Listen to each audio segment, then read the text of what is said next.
अस्सलाम वालेकुम। Election commission of Pakistan में जो जॉब्स अनाउंस हुई हैं, लेटेस्ट जॉब के बारे में बात करेंगे और साथ ही साथ देखेंगे कि कौन कौन लोग इसमें एलिजिबल हैं और कौन लोग एलिजिबल नहीं हैं, और इसी के साथ इसकी लास्ट डेट क्या है और अप्लाई किस तरीके से करना है।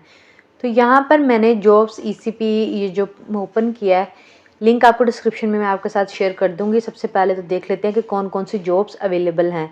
तो यहाँ पर अगर जो भी जॉब्स होंगी सभी यहाँ पर शो हो जाएंगी अगर अवेलेबल होंगी। इसी तरीके से देखें तो यहाँ पर ECP सेक्रेटेरिएट इस्लामाबाद यहाँ पर जॉब्स अवेलेबल हैं, जबकि यहाँ पर पंजाब में नहीं है, सिंध के लिए नहीं है, KP में है और बलूचिस्तान में यहाँ पर नहीं है। लेकिन जो इस्लामाबाद में है उस वाली में भी पूरे पाकिस्तान से कोई भी अप्लाई कर सकता है अगर वो जो भी रिक्वायरमेंट है उस पर पूरा उतरे।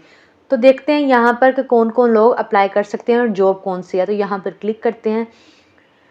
यहाँ पर जितनी भी जॉब्स अवेलेबल होंगी वो यहाँ शो हो जाएंगी। ये देखें, असिस्टेंट इलेक्शन कमिश्नर के लिए यहाँ पर जॉब है। अब रिक्वायरमेंट यहाँ पर देख लेते हैं और ये लास्ट डेट देखें तो यहाँ पर है 28 जुलाई 2025। 28 जुलाई से पहले पहले आप लोगों ने अप्लाई करना है, और इसी के साथ ऑनलाइन अप्लाई के साथ आपको कौन से डॉक्यूमेंट्स की हार्ड कॉपी भी सबमिट करवानी है वो भी मैं आपको बताऊँगी। तो यहाँ पर सबसे पहले इसके एडवर्टाइजमेंट देख लेते हैं। इसके एडवर्टाइजमेंट पर मैंने क्लिक किया तो यहाँ पर हम देखेंगे कि कौन लोग इसमें एलिजिबल हैं। तो सबसे पहले यहाँ पर देख लें तो name of post with BS assistant election commissioner BS 17। Qualification and experience में देखें तो यहाँ पर आप लोगों ने देख लेना है कि आप लोग एलिजिबल हैं या नहीं। यहाँ पर है MA और MSc सेकंड डिवीजन, यानी कि आप लोगों के पास एटलीस्ट 16 ईयर्स डिग्री होनी चाहिए। वो किसी भी सब्जेक्ट में हो सकती है, जैसे कि MA इंग्लिश, MA फिज़िक्स। इस तरीके से कोई यहाँ पर रिस्ट्रिक्शन नहीं है कि कौन सी स्पेसिफिक डिग्री एरिया होगा तो आप लोग अप्लाई करेंगे, ऐसा नहीं है। जिस भी आपने फील्ड में MA किया होगा आप लोग अप्लाई कर सकते हैं। इसी के साथ BA ऑनर्स और BSc honours, BCom honours second division, LLB 5 years और सेकंड डिवीजन, या फिर यहाँ पर LLB 3 years second division with 2 years service experience in government organisation. अगर LLB 3 ईयर्स, यहाँ पर पहली बात तो है कि LLB 5 ईयर्स के लिए का है। अगर 3 ईयर्स की आपने के पास डिग्री है तो आप लोगों की एटलीस्ट 2 ईयर्स की सर्विस एक्सपीरियंस होना चाहिए कोई भी गवर्नमेंट ऑर्गेनाइजेशन में।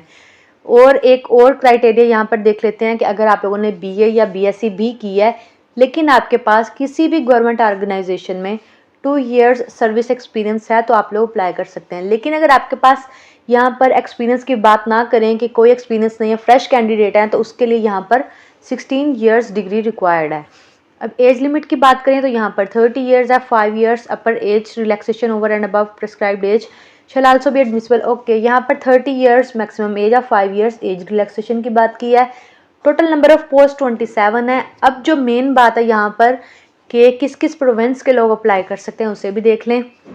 यहाँ पर अगर हम कोटा की बात करें तो मेरिट पर 2 लिखा हुआ है, जिसमें से पंजाब प्रोविंस की बात करें तो पंजाब के लिए यहाँ पर 10 सीट्स हैं, 10 वैकेंसीज हैं, जिसमें से 3 जो हैं वो वुमेन कोटा के लिए, 1 मिनॉरिटी कोटा है। और नेक्स्ट देखें तो सिंध अर्बन के लिए 3 हैं, सिंध रूरल के लिए 5 हैं, जिसमें से 1 मिनॉरिटी कोटा है।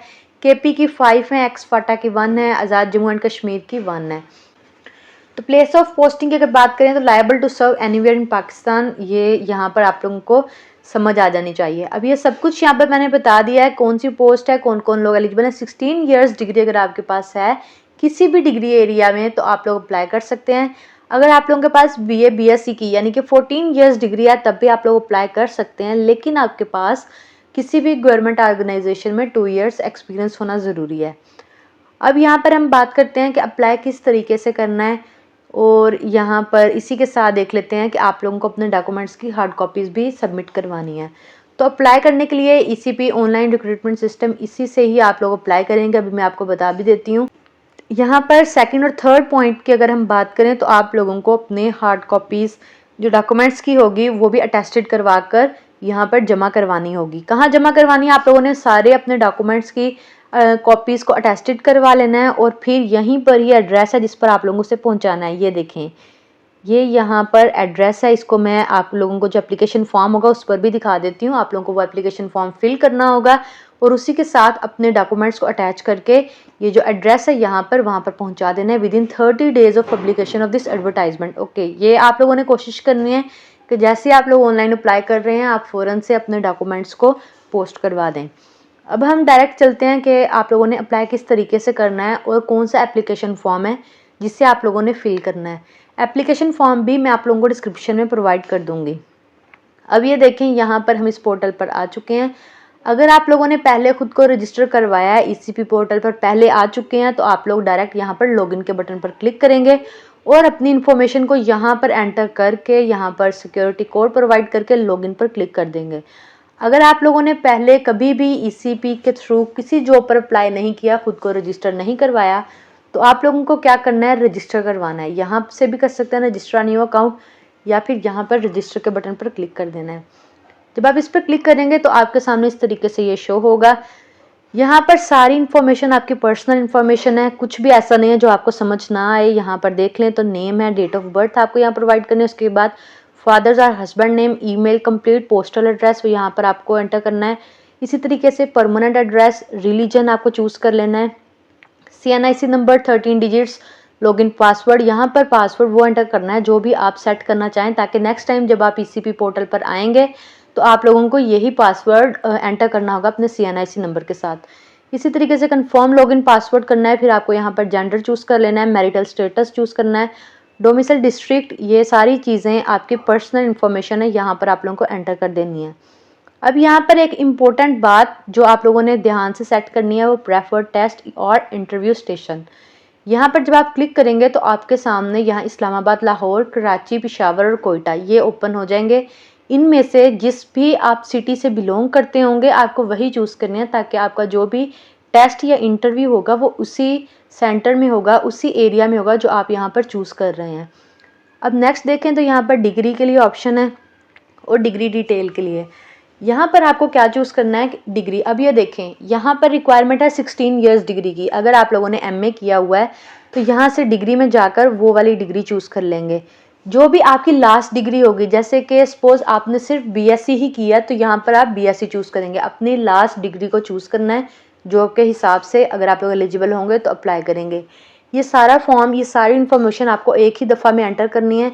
नेक्स्ट टाइम जब भी कोई न्यू जॉब आएगी तो आप लोगों को डायरेक्ट उस जॉब पर अप्लाई के बटन पर क्लिक करना पड़ेगा बस। अब नेक्स्ट देखें इसी तरीके से तो डिग्री डिटेल है। अब लेट्स सपोज आप लोगों को ने डिग्री यहाँ पर चूज़ कर लिया है, BS और MA, इन दोनों में से कोई एक चूज़ कर लिया है। अब डिग्री डिटेल में क्या करेंगे कि आप लोगों ने वो BS जो है या फिर MA है वो किस सब्जेक्ट में किया है उसकी डिटेल, जैसे कि यहाँ पर एग्जांपल के लिए देख लें तो MA फिजिकल एजुकेशन यहाँ पर आपको एंटर करना होगा। इसी तरीके से अगर आप लोगों ने MA इंग्लिश किया तो MA इंग्लिश इस तरीके से आप इसे फिल करेंगे। अब नेक्स्ट है ऑब्टेन मार्क्स परसेंटेज। अब यहाँ पर किस वाले मार्क्स की परसेंटेज डालनी है, अपनी लास्ट डिग्री की, जिसकी डिटेल हम यहाँ पर एंटर कर रहे हैं। नेक्स्ट देखें वर्क एक्सपीरियंस है, अगर आपके पास है कोई एक्सपीरियंस तो आप यहाँ पर उससे ऐड कर देंगे। टाइपिंग स्पीड वर्ड्स पर मिनट। अब कुछ जॉब्स ऐसी होती हैं जिसमें टाइपिंग रिक्वायर्ड नहीं होती। अगर आपको टाइपिंग नहीं आती तो यहाँ पर आपने सिंपली 0 लिख देना है। इसी के साथ साथ यहाँ पर भी आप लोगों ने 0 लिख देना है। लेकिन अगर आपकी टाइपिंग है और जो जॉब है उसमें भी टाइपिंग रिक्वायर्ड है तो आप अपनी टाइपिंग यहाँ पर कि आप एक मिनट में कितने वर्ड्स टाइप कर सकते हैं वो यहाँ पर एंटर करेंगे। जैसे एग्जांपल ले लें कि हम एक मिनट में 30 वर्ड्स टाइप कर सकते हैं तो यहाँ पर 30, इसी तरीके से 35 और 20 जो भी आपका होगा। ड्राइविंग लाइसेंस नंबर अगर है तो यहाँ पर एंटर करेंगे, लेकिन अगर नहीं है तो परेशान होने की ज़रूरत नहीं है, यहाँ पर है leave blank if not applicable. Next देखें आर यू गवर्नमेंट सर्वेंट। अगर आप लोग कोई भी गवर्नमेंट सर्वेंट हैं यानी कि किसी भी सेक्टर में काम कर रहे हैं, किसी भी गवर्नमेंट ऑर्गेनाइजेशन में काम कर रहे हैं तो आप यहाँ से येस चूज़ करेंगे, अगर नहीं कर रहे तो नो चूज़ कर देंगे। इसी तरीके से क्लेम एज रिलैक्सेशन, यहाँ पर ये इसलिए है जैसे कि कोई भी जॉब अनाउंस होती है जब गवर्नमेंट की तो वहाँ पर 5 इयर्स एज रिलैक्सेशन होती है।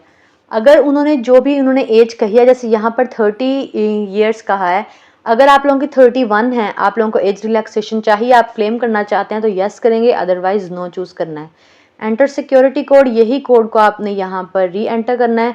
उसके बाद आपने यहाँ पर इस टिक मार्क कर देना है इसे और फिर एग्री एंड रजिस्टर नाउ पर क्लिक कर देना है। जब आप सारी इन्फॉर्मेशन देंगे तो ये यहाँ पर नेक्स्ट पेज ओपन हो जाएगा। ये आप रजिस्टर कर चुके होंगे।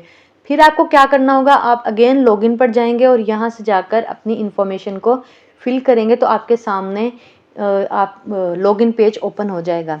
ये लॉगिन हो जाएंगे जब आप लोग, तो फिर आप लोगों को यहाँ पर अपनी पहले एजुकेशनल डिटेल्स यानी कि जो क्वालिफिकेशन है आपकी वो और स्किल्स, इनको ज़रूर ऐड करना है। उसके बाद आपको जॉब पर अप्लाई करना है। जब आप इसे लॉगिन कर लेंगे तो यहाँ पर व्यू ऑल जॉब पर क्लिक कर देना है। फिर आपने जो भी जॉब यहाँ पर अवेलेबल होगी उसके आपने यहाँ से देख लेना है कि आप लोग इस जॉब के लिए एलिजिबल हैं या नहीं। जैसे कि यहाँ पर जो एडवर्टाइजमेंट है इससे आप लोगों ने देख लेना है। अगर आप लोग एलिजिबल हैं तो आपको सिर्फ यहाँ पर अप्लाई नाउ पर क्लिक करना है। जब आप अप्लाई नाउ पर क्लिक करेंगे तो फिर आपके सामने आपकी खुद की सारी डिटेल आ जाएगी। अगेन एक ऑप्शन होगी अप्लाई की, वहाँ पर क्लिक करेंगे तो डायरेक्टली आपका अप्लाई हो जाएगा। इसके साथ साथ आप लोगों ने एक एप्लीकेशन फॉर्म डाउनलोड करना है और अपनी जो जितने भी आपके डॉक्यूमेंट्स होंगे सबकी अटेस्टेड कॉपीज़ उस फॉर्म के साथ आपको किस एड्रेस पर भेजनी है उस पर बात करते हैं। ये हमारा ऑनलाइन अप्लाई हो चुका है। एग्जाम्पल मैंने आपको दिया कि इस तरीके से आपने अप्लाई करना है। जो भी जॉब होगी क्या करना है, आपने व्यू ऑल जॉब पर जाकर ये अप्लाई नाउ का बटन होगा, इस पर क्लिक करना है। फिर एक ऑप्शन आएगी उस पर फिर आपने अप्लाई पर क्लिक करना है तो आपकी ऑनलाइन अप्लाई हो जाएगा और साथ ही वहाँ पर लिखा हुआ आ जाएगा कि आप लोग इसके लिए सक्सेसफुली अप्लाई कर चुके हैं। अब नेक्स्ट देखते हैं एप्लीकेशन फॉर्म की। तो ये देखें यहाँ पर डाउनलोड एप्लीकेशन फॉर्म की ऑप्शन है, इस पर आपने क्लिक करना है। इसका लिंक मैं आपके साथ डिस्क्रिप्शन में शेयर कर दूंगी। ये देखें, ये है हमारे पास एप्लीकेशन फॉर्म जिसे आपने फिल करना है। जो भी जॉब अवेलेबल होगी सबके लिए सेम एप्लीकेशन फॉर्म है। फिल किस तरीके से करना है और किस एड्रेस पर अपने डॉक्यूमेंट्स को पोस्ट करना है इसी फॉर्म के ऊपर है। ये देखें यहाँ पर ये मेंशन है जो एड्रेस है, यही यहाँ पर एडवर्टाइजमेंट में भी मेंशन है। ये देखें, अगर आप लोग एडवर्टाइजमेंट में देखना चाहें तो ये भी देख सकते हैं। यही वाला एड्रेस, सेम एड्रेस यहाँ तक। आपने क्या करना है, यहीं पे एप्लीकेशन फॉर्म से ही देख लेना है और उसी को ही आपने टाइप कर देना है अपने डॉक्यूमेंट्स को पोस्ट करवाने के लिए। अब देखें application for the post of, सबसे मेन बात आप लोगों ने जो चीज़ ध्यान से फिल करनी है। ऑनलाइन अप्लाई हम कर चुके हैं, अब नेक्स्ट हमें अप्लाई करना है अपनी हार्ड कॉपीज़ को सबमिट करवाने के लिए। तो इस एप्लीकेशन फॉर्म में देखें application for the post of ये लिखा है। अब आपको अगर समझ नहीं आ रही कि हम किस पोस्ट के लिए अप्लाई कर रहे हैं तो इसके दो तरीके हैं। आप लोग यहाँ पर जाकर इसे देख सकते हैं या फिर एडवर्टाइजमेंट में ये वाला वर्ड वही लिखा हुआ है असिस्टेंट इलेक्शन कमिश्नर BS 17, इसको आपने यहाँ पर लिख देना है application for the post of के सामने, ये जो ब्लैंक स्पेस है। नेक्स्ट देखें तो application form mention online application ID by applicant mandatory है। आप लोग जब ऑनलाइन अप्लाई करेंगे तो उसके ऊपर एक जो कोड होगा यानी कि नंबर लिखा आ जाएगा आपका। एप्लीकेंट ID होती है वो, जब आप लोग अप्लाई कर लेंगे तो यहाँ पर जैसे यहाँ सिर्फ असिस्टेंट इलेक्शन कमिश्नर शो हो रहा है, जब आप लोग लॉगिन करेंगे तो वहाँ पर आपकी जो जॉब अप्लाई की होगी ये 1 की जगह पर वहाँ पर नंबर लिखा होगा। आपको वो वाला नंबर को देख लेना है। उस पर जब आप क्लिक करेंगे तो आपके सामने जो आप लोगों ने अप्लाई किया होगा वो पेज शो होगा और उसी के ऊपर आपका एप्लीकेंट ID मेंशन होगी। उसको आपने ये कुछ डिजिट्स होंगे वो यहाँ पर आप लोगों ने लिख देने हैं। ये दो चीज़ें हो गई। अब नेक्स्ट देखें एप्लीकेशन रेफरेंस नंबर, ये ऑफिस यूज़ के लिए, इसको आपने बिल्कुल भी नहीं छेड़ना। नेक्स्ट यहाँ पर नेम, ये सारी आपकी पर्सनल इन्फॉर्मेशन है जो कि हमने ऑनलाइन अप्लाई में भी लिखी है। चाहें तो उसी पेज को ओपन कर लें, अपने सामने एप्लीकेशन फॉर्म को रखें और वहाँ से देख देख के इसके ऊपर लिखते जाएं। सारी इन्फॉर्मेशन जब फिल हो जाएगी यहाँ पर उसी तरीके से आप लोगों ने अपनी एजुकेशनल डिटेल डालनी है। अगर कोई एक्सपीरियंस है आपके पास तो वो यहाँ पर लिखना है। सारा कुछ करने के बाद यहाँ पर देखें do you have any relative serving in ECP, अगर आपका कोई भी रिश्तेदार ECP यानी कि इलेक्शन कमीशन ऑफ पाकिस्तान इस वाली डिपार्टमेंट में वर्क कर रहा है तो आप लोग यस करेंगे। अगर कोई भी किसी की जॉब नहीं है तो आप लोग नो पर टिक करेंगे। If yes please mention his, अगर कोई वर्क कर रहा है ECP में यानी कि कोई सर्व कर रहा है तो आप लोग उस वाले रिलेटिव का, कोई आपका बहन भाई हो सकता है, जो भी काम कर रहा होगा जिसकी जॉब वहाँ पर पहले से लगी होगी उसका नेम यहाँ पर मेंशन करेंगे। अब नेक्स्ट है आई सर्टिफाई दैट इन्फॉर्मेशन प्रोवाइडेड, ये ठीक है कि यहाँ पर जो भी मैं इन्फॉर्मेशन प्रोवाइड कर रहा हूँ वो बिल्कुल ठीक है। तो इसके बाद अगर आप लोग रॉन्ग इन्फॉर्मेशन प्रोवाइड करेंगे, गलत डॉक्यूमेंट सबमिट करवाएंगे या डॉक्यूमेंट सबमिट ही नहीं करवाएंगे तो आप लोग इस जॉब के लिए डिस्क्वालीफाइड करार दिए जाएंगे। अब नेक्स्ट देखें यहाँ पर लास्ट में है डेट, तो जो जिस भी डेट को आप लोग इस एप्लीकेशन फॉर्म को फिल कर रहे होंगे और फिर आप लोगों ने इसको पोस्ट करवाना होगा वो डेट यहाँ पर मेंशन कर देनी है और अपने यहाँ पर नाम लिख देना है यानी सिग्नेचर कर देने हैं। नॉर्मली यहाँ पर जब भी आप कोई भी ऑफिशियल डॉक्यूमेंट या फिर किसी एप्लीकेशन के लिए अप्लाई कर रहे होते हैं, एप्लीकेशन फॉर्म को फिल कर रहे होते हैं तो सिग्नेचर की जगह पर आपको अपना फुल नेम लिखना होता है, तो आप लोग यहाँ पर अपना नेम लिख देंगे।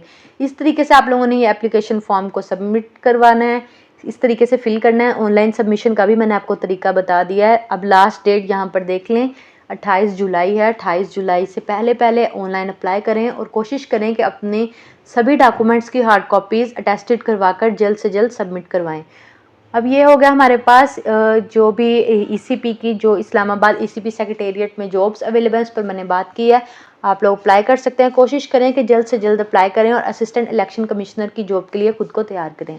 तो इस तरीके से आप लोग असिस्टेंट इलेक्शन कमिश्नर की जॉब के लिए अप्लाई कर सकते हैं। इसी के साथ मैं आपको बताता हूँ, सिर्फ एक बार आपको साइन इन करके, यानी कि खुद को रजिस्टर करवा कर फिर आपने साइन इन करना है और अपनी एजुकेशनल डिटेल डालनी है। कोई भी जॉब आएगी फिर आपको सिर्फ यहाँ पर अप्लाई नाउ पर क्लिक करना होगा और वो नेक्स्ट जो पेज ओपन होगा उस पर अप्लाई पर क्लिक करके डायरेक्टली अप्लाई हो जाएगा। सिर्फ एक दफ़ा की मेहनत है आपकी कि आपको इस पोर्टल पर खुद को रजिस्टर करवाना होगा। आई होप सभी कुछ क्लियर हो चुका होगा। लास्ट डेट भी मैंने आपको बता दिया है। मिलते हैं नेक्स्ट वीडियो में। उससे पहले इस वीडियो को लाइक कर दें, चैनल को सब्सक्राइब कर दें और बेल आइकन को ज़रूर प्रेस करें ताकि आपको मेरी लेटेस्ट वीडियोज़ के नोटिफिकेशंस मिलते रहें। अल्लाह हाफिज़।